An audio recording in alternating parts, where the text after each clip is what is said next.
Rider fans, welcome to episode 2 of the Rider Guys. I'm Larry, this is Liam. Game 1 just happened, season opener for the Riders 2017 season. It was a heartbreaker, a 1-point loss to the Montreal Alouettes. Reminded me way too much of last year. Really sucked. Tyler Krapinga really had a decent game when you think about it. He was 3 for 4. Most games you're going to be okay with that. Unfortunately, he missed the one that mattered, a 45-yard kick to win the game with no time on the clock. That really sucked. What did you think, Lee? I just thought that's a kick he needs to make. He's getting paid to kick. You need to make your kicks. You can't be missing kicks. You can't be missing a 45-yard field goal for the game winner. You can't be doing that. You're not going to be in the league long if you miss kicks like that. Yeah, you got to make the clutch kicks for sure. That one sucked, but you know what? We'll give the kid a break. Yeah. Give him a pass on that one, and hopefully next week, maybe if next time he's in that opportunity, he'll put it through the uprights.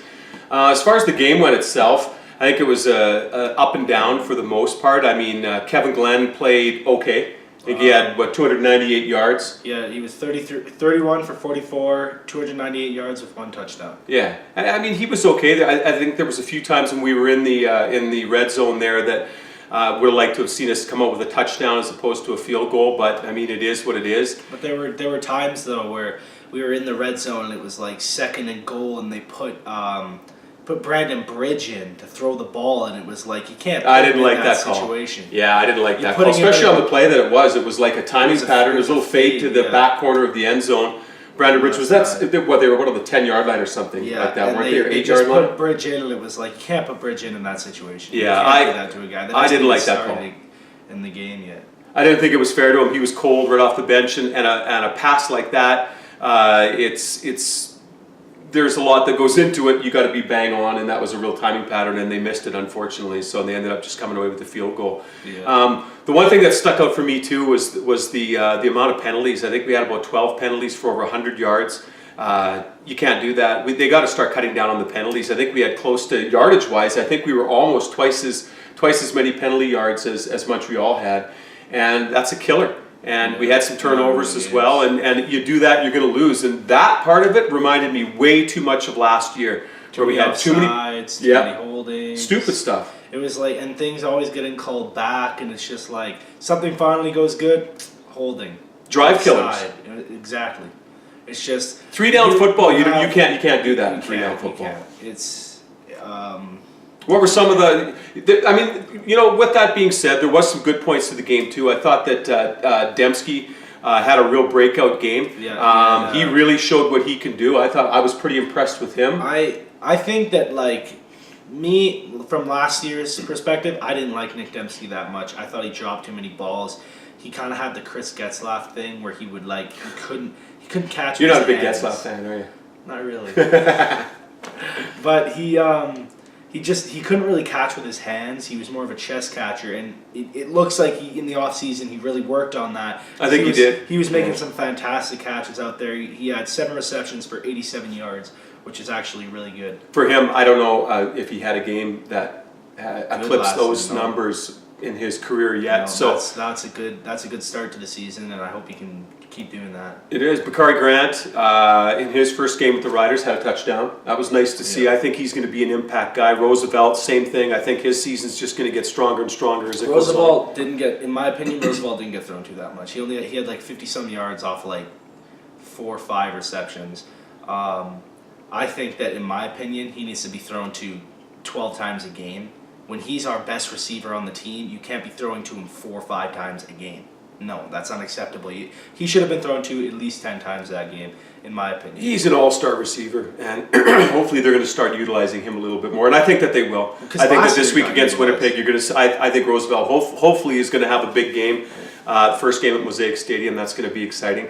What did you think of seeing Double D in Montreal Alouettes jersey? I didn't like it. I thought it kind of looked ugly. It looked really weird. It looked really strange. It was really weird. But you know, that's just kind of, he just went off in a different direction, and you know what? I'm not going to hate him. He was there for, how many Grey Cups was he there for? Well, he led us to 3. He led us to 3, 1-1. Yeah. Was there in 2007, but he was a backup at that point, so he wasn't a starter, so we don't really count that one as far as. But you know what? And I think we touched on this in our first episode as well. As much as we were sad to see Darian go, and we loved Darian and all the years he gave us. It cleared a bunch of cap space. It did, and they were able to bring in a guy like Dykowski who is going to help fill some holes and has played pretty well. He had a good game, Dennis. Dennis. Yeah, Dennis. My apologies. Yeah, cleared up some space so we could bring in Dennis. Dykowski was in the Edwards trade. Yeah, that's right. Was in the Edwards trade. Anyways, it allowed us to bring some guys in, solidify our offensive line. We all know that our offensive line last year wasn't great, and you need an offensive line in this league, in any league, or you're not going to go anywhere. It doesn't matter who your quarterback is. So, yeah, I thought our running game was pretty good. Cameron Marshall actually did a pretty good job. Didn't get many touches. How many touches did he have? He had 11 attempts for 84 yards, which is actually pretty good. If he, because that's actually pretty average. You have 11 attempts, the best guys in the league off 11 attempts will have, 100 yards. But he actually had I thought he had a really good game. He should get a couple more attempts, right? He's actually, he's small, but he's a powerful guy. There was that one run that he had. It was it was 15 yards. He ended up getting 20 because he just drove his legs into those guys. I like him. He just kept pushing the pile. He's good. He's good. He's small, but he's powerful. He's a feisty guy. I like that type of runner. So hopefully he has a great season he's too. Like John White. Yes, there's a small guy. Small but powerful. Yeah, absolutely. So, were there any other highlights? Anything else that stood out for you in the game, or? I don't know. I thought our defense was okay. I thought they played pretty well. Didn't see the pass rush that I was hoping to see, though. No, our D line needed to be a little bit more aggressive. When I saw them, it was kind of like they were just kind of dancing with the O linemen. It was kind of just just jumping around. I didn't see the guys go rushing and just try to get past the guys. That's why I miss John Chick so much, because that's what John Chick did. It was I'm just going in one direction, and that's to the quarterback. There's no other direction. I still think our defensive line is going to be better than what it showed in that first game. I think we too. got to give some credit to Montreal's O-line. I think that they kept the boys off of Durant pretty well. I think Willie Jefferson needs to step up, though. He needs to have a big game. I hope he does. I hope a lot of guys have a big game. First game at Mosaic Stadium. It's going to be awesome. Can't wait to see it. Against Winnipeg this upcoming Saturday. I believe it's sold out. All you Rider fans, be there, be loud, be proud. We'll be watching, that's for sure. So we're pretty stoked for that. We'll be watching here in Calgary. And was there anything else we wanted to touch on?